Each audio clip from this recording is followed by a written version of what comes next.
2, and 1. If you don't use it, you lose it, and if you lose it, worse actors will take hold of it. Side government doesn't really understand how to calculate the strategic value of taking a fucking risk. What is status quo right now? Status quo right now has the US as the top country that is able to develop these AGIs. Why is this something that we should care about? We should care about it because it is precisely right now that we are able to trust and at the very least have an idea of where these AGI will go in the next 5 to 10 years. This is because we know who is going to make these AIs. We know it's probably going to be OpenAI, it's probably going to be American companies. But on government's comparative, not only do you kill the US's own advantage, you kill the average person from being able to adjust to that particular knowledge accordingly, and leave it to more unknown actors who are likely to do all of the bad stuff that PM and DPM said that will likely happen. Contrary to popular belief, things actually can get worse. Before I move on to my extension, I'm just going to rebut a whole lot of government case. 1.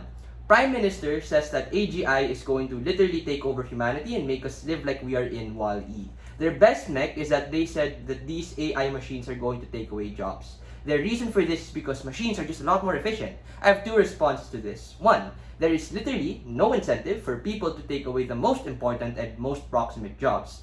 Doctors are still going to be in abundance. Lawyers are going to be in abundance. Cops are going to be in abundance. The middle class will still have jobs. Not like this fucking AI thing can actually move boxes for you, right?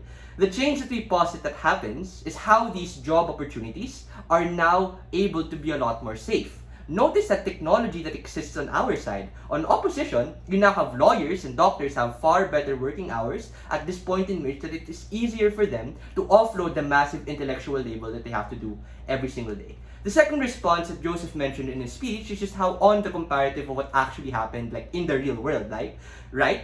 The rise of this form of generative AI is precisely what led to massive development and massive opportunity for the middle class or for the vast majority of people. I'm genuinely very confused because Deputy spent his extension literally proving the benefits that occur on our side of the house, right? It is a positive that we are now able to solve all of the problems that have plagued us in the past as a consequence of this quantum computing or whatever, right? I flip all of the harms that they say in saying that isn't it great that we are able to speed up the process of making a vaccine or all of the problems that government said to be true. Just because they have the capacity to have or impose a regulation doesn't mean that they should when the entire global situation is also waiting for them to fail.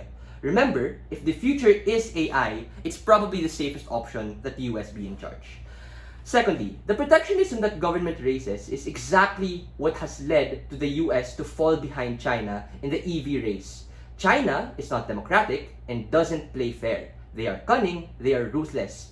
Any slowdown in market leader will mean they will encroach and take advantage and you lose all of the power to compete with them. We already lost EV, we might lose language models, let us not lose these AGIs. Gov side and PM characterizes that AGI is inevitable and an unstoppable force. The point in which we try to stand in its way is precisely when it becomes even harder to stay ahead of the curve. Because if you have all of these quotas, tariffs, and sanctions, sure you can control it, but at best internally, what is China going to do, right? What is India going to do? You are going to get lapsed by every single person. Case in point how China literally created DeepSeek much faster and cheaper. I'll prove why that is a bad alternative, okay? Fourth, in the latter part of DPM's speech, she lists a bunch of random technologies that are allegedly bad and getting out of hand. We reject that, right? I literally said you kanina, it's probably going to be good that we now have the best capacity to be able to solve a lot of these problems. What's the extension? Having the United States impose regulations on AGI lessens their leverage, causing more nefarious and unknown actors to dictate and take advantage of the situation. Why is this true? The first reason is just on geopolitics. Do you think the US is the only country capable of developing this technology? No, they aren't. China also exists. Why is China then going to be likely to use this regulation to their own particular advantage? 1. Optics-wise, they want to be seen as the next global superpower. That's their incentive to want all of these things to happen. That's why they're literally competing with US with all of those industries. Any possible chance at them undermining US supremacy will always be a win for them. Being able to dictate where AI is going to go makes them have the most power in that particular situation, of which they can use to literally ram the United States. The response to the very this actually also responds to the very sneaky mech of DPM, right? Like China, Russia, and all of the US enemies have no reason to listen to them. This is a weakness that they can exploit. Just because the US says to stop doesn't mean the entire world stops and takes notice. The second reason is that the average Chinese company just has a lot more structural reasons to be a lot more nefarious on how they treat data as opposed to what currently exists in status quo. What this looks like is that these companies are now going to be upheld under Chinese rule and under the CCP. Why is this comparatively worse? This is comparatively worse because the CCP literally has no mandate nor incentive to share and be open about its practices.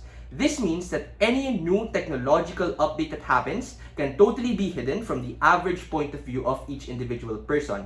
On our side of the house, at the very least, you know who's taking power and you know who's controlling all of these advancements that AGI is going to happen. The third is just on economics. DPM is fine, dying on this point on needing to slow down progress. We say that slowing down progress literally ensures that all of these things happen. I lost my timer, so I'm just gonna assume that it's before 6. So I'll take a POI if you guys have.